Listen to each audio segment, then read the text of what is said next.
Hello, welcome to Sage Thyme. Happy solstice to all of you. Today is a solstice reading. So I thank you to all my Cancer friends and all those who are looking for how the messages come through for where Cancer is in your natal chart. That will be coming tomorrow, I expect. Today is a solstice reading.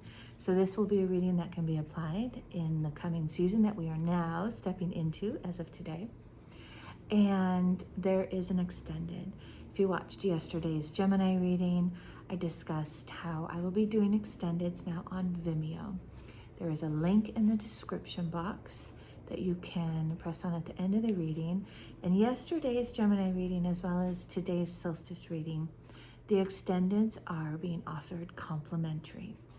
And there I delve into more details of the reading and other aspects to explore. Often more questions are answered and more unique inquiries are made to really bring about the full transformation, activation, and understanding that you're looking for that's presented in these cards as I read them and in the way that they land for you. It's always based on your interpretation and how it resonates within you and for you. So with that, let's move forward. I'm going to draw a Herbal Astrology plant spirit medicine.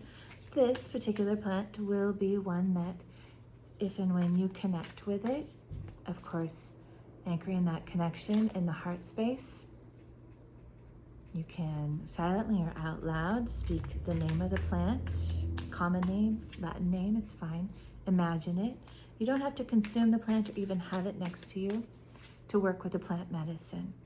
So this is the spirit plant medicine that is going to be offering incredible guidance and new insights and wisdoms that will both relate to this reading and in general in your life. Okay, so would you like to come out now? You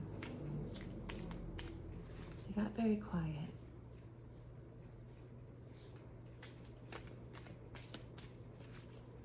All right, one more round. There we go. Okay, we got two cards. Let's see if they're both for this reading. I do believe they are.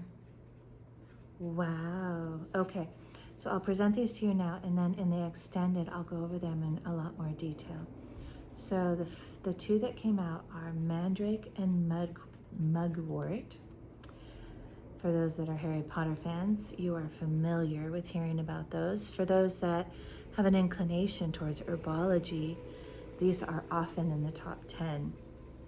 Mugwort, the keyword being psychic healing, Mandrake, sensuality.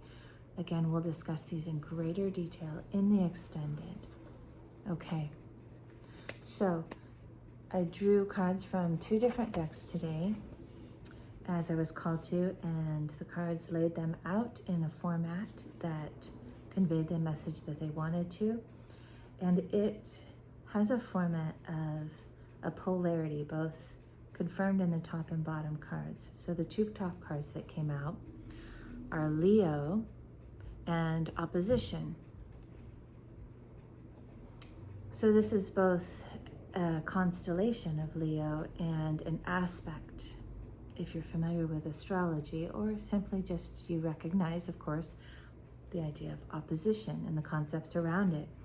So Leo being one of dignification, self-dignification, courage.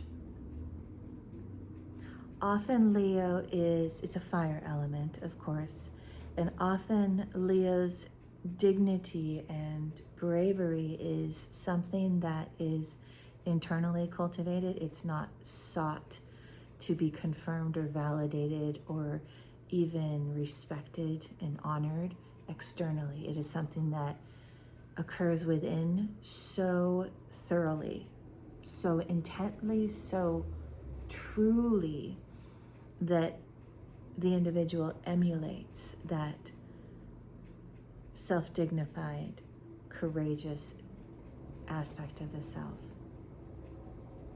And the opposition, the keywords talk about things like imbalance, a point of tension, and a power struggle. While that is correct, there is more to an opposition than that. Oppositions, just like in the scales of justice, can be balanced. So if they go to extremes, then that's when the tension and the imbalance occurs, right? There's a power struggle. But when they come to a balance, they're able to do so because there's a self-recognition, an external recognition of the value and importance and respect of the other. And when that starts occurring, the distance between the polarities, as both sides start to respect and revere and honor each other for their differences, as well as the importance of their differences in the grander scheme of things, as well as the individuals, those polarities start moving closer and closer together. And when they do so, the opposites, while they don't lose themselves in each other, they start to alchemize, to transform their oppositions, while still remaining what they were, now are transcending into something more. And that is a message that's coming through both in these top... Yes. That is a message coming through in these top cards, as well as the bottom two cards that came out to bookend all the other cards that we'll get into in a moment that are in this center. So the two cards that came out on the bottom was Fire underneath the Leo card and Cardinal underneath the Opposition card. So we'll get into that. We'll get into that later, because I want to just kind of not premise too much and then lose it in the context of everything. One important thing of those bottom two cards, Fire and Cardinal, is the card that came out in the middle is the card of Uranus, which is radical change. It can be disruptive, it can be electric, it can be chaotic, right? Sometimes in order to break apart order that is too rigid, there has to be an equal and opposite force of chaos. We can recognize the value and importance of that as a general concept, but can we recognize it as a essential, valuable thing that comes in with others, including and especially those that we feel an aversion to, even judgments, diminishing qualifications, things like that. And then how might that apply within the self too, right? To further enhance the authenticity of all the facets of the within. Okay, I kind of feel like I got lost on that idea. Oh, gracious. I mean, honestly, if you get what I said, I don't even know that I did. Sometimes the guides just speak through me and I don't even know. And I feel like I'm being far too plump or haughty. And really, I'm channeling messages. And sometimes I don't even understand them myself until afterwards when I watch the video and I mull it over. I'm like, oh, that fits. Okay, so underneath, here we go. Underneath the, I'm back. Underneath the Leo card, we have, and right next to it, we have the Huntsman and the Seeker of Visions. The Huntsman being underneath the Leo card, also in alignment with the Fire, the Yang energy, and the Seeker of Visions underneath the Opposition card in alignment with the Cardinal. So in between, we have the Enchanter's Wheel. So let's start with this. Like the spider web in many tarot cards, this is a pattern, a woven wheel, geometric and symmetrical in many ways, that while perhaps the main parts of it, the circumferencing ring, as well as all the spokes that are joined together in the center, and then the ring, while that may be already predetermined for each of us, what we weave into it at different stages of our lives and different times that we take the time to do so, that's what not only tells our story, it segues where we're going, and it also gives us points to look back and reflect upon, not just in the linear timeline, also in the spiral timeline, of course, where one part of a timeline, say right here, moves through time, not linearly, but then comes back to the same point, but at a more evolved or expanded or even internal state of being, and how the different things that we've brought into those different points connect, and how they also connect with their opposites, how they reflect. So it's a ponderous thing that can be not only fulfilling to reflect upon, but it can provide the weaver, the viewer, the contemplator with more avenues and pieces of the puzzle to be that seeker of visions, to have the bigger picture and then some, to take what is two-dimensional and three-dimensional and give it multidimensionality and facets. This is the artist, the poet, the sculptor, the actor, the dancer,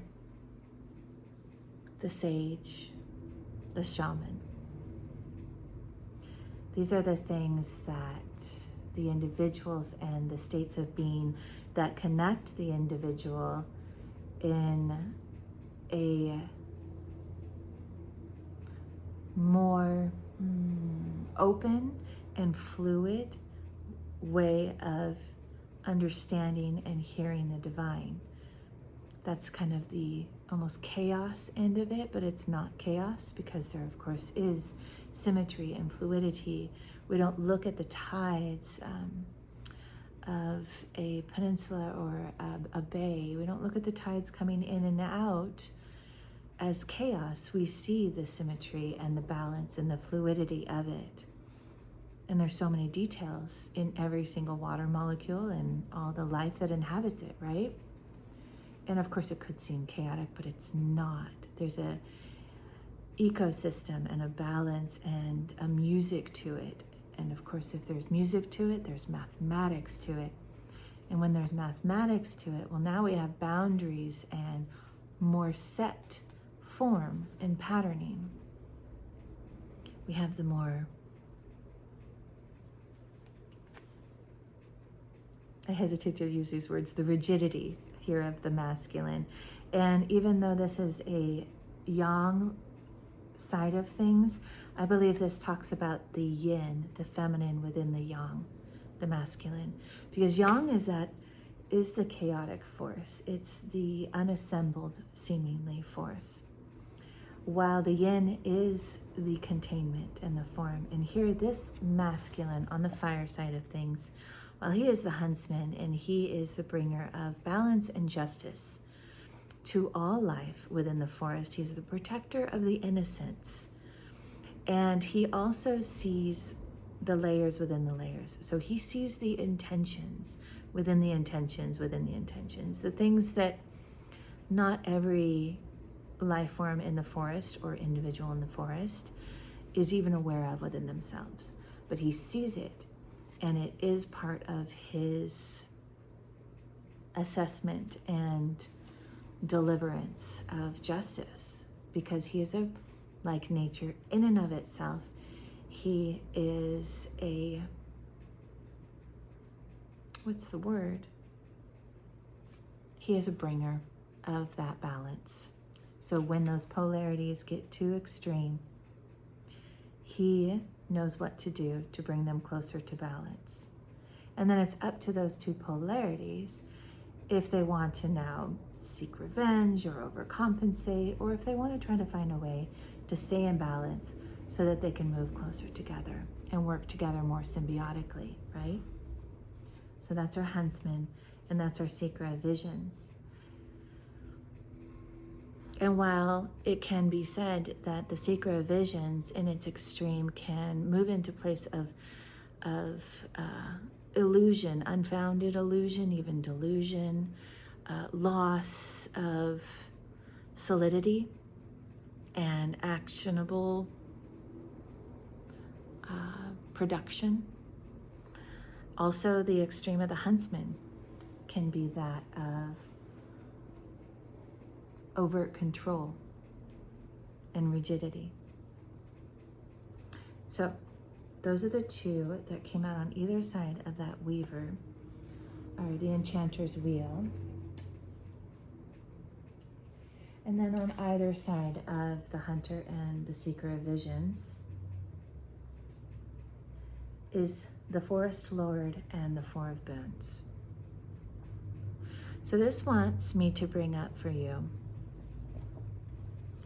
an elaboration of both the huntsman and the seeker of visions, and also some insight into details where you're being called to open up to see in the external world without around you, is to be called forth to look deeper within yourself and find where those tension spots are, those push and pulls, the overt fire, or the excessive control, those different things like that. So here we've got the forest lord on the side of the fire and the huntsman. Interesting thing about the forest lord is he is a character similar to the emperor in the tarot, that is that dignity that we spoke of before, of Leo. And he's that dignified representation of the paternal, the masculine, the present and approachable and lovingly embracive masculine, but also one with the firm boundaries of no, and doesn't need to bellow them out or stomp his gavel or give overt intimidations or anything like that, because how he carries himself is a product of the work that he's done internally. And that work internally occurs because who he says he is and conveys himself to be is in alignment and in integrity with his feelings, his thoughts, his personal attunement within and above and below, and his actions. All of them. He's not saying, I am strong and compassionate, while internally he's judging, but not recognizing it even. So this is calling forth that within each of us. Where externally do we have tension spots that maybe we push away or shove away or ignore, or they're there and they're very strong, but they're maybe so strong it's hard to put a finger on it.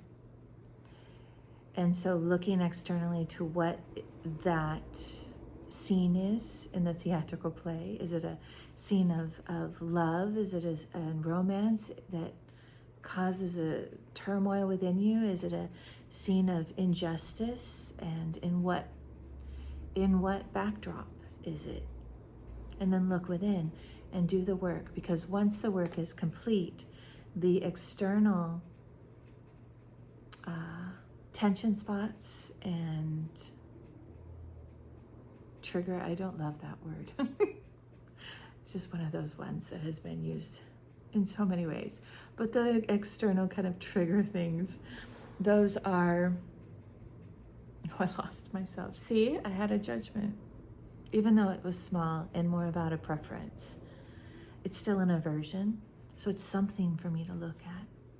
Why do I have an aversion to things that are made so pop culture that the meanings of it are lost and adulterated, or all the things, and even weaponized?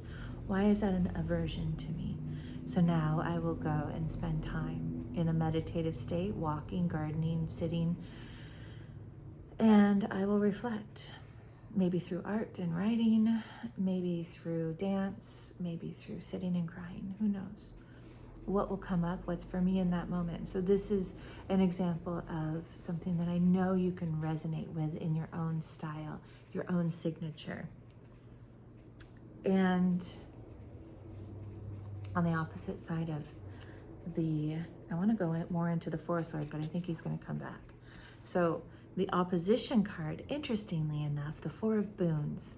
In this particular Four of Pentacles would be its relative in the tarot, is showing a fantastic image of that Scrooge, Ebenezer Scrooge kind of playwright.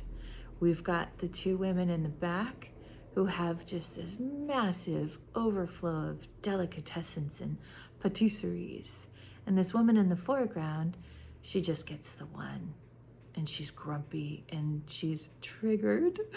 But it's touching on something within her that's probably going on in her present life, but is really a symbolic representation of something within her, whether throughout the years of her present life or her soul's journey, and also her ancestry, of course. That always is important and essential to keep in mind. So we have this idea of hoarding and scarcity and limitation and injustice and not enough and the pattern participation of it. And then we also have this little fellow right here under the table. If you can see him, I'm going to bring it in. And he is happy as the pie that he's indulging in. He's just under there going, yep, I got some. He's getting what he needs under the table. And so as I describe this, you can start to see the dynamics that are at play and how they push and pull at each other, how they have an oppositional effect to this more self-made, self-earned, comprehensive, holistic integrity, masculine father of the forest, keeper of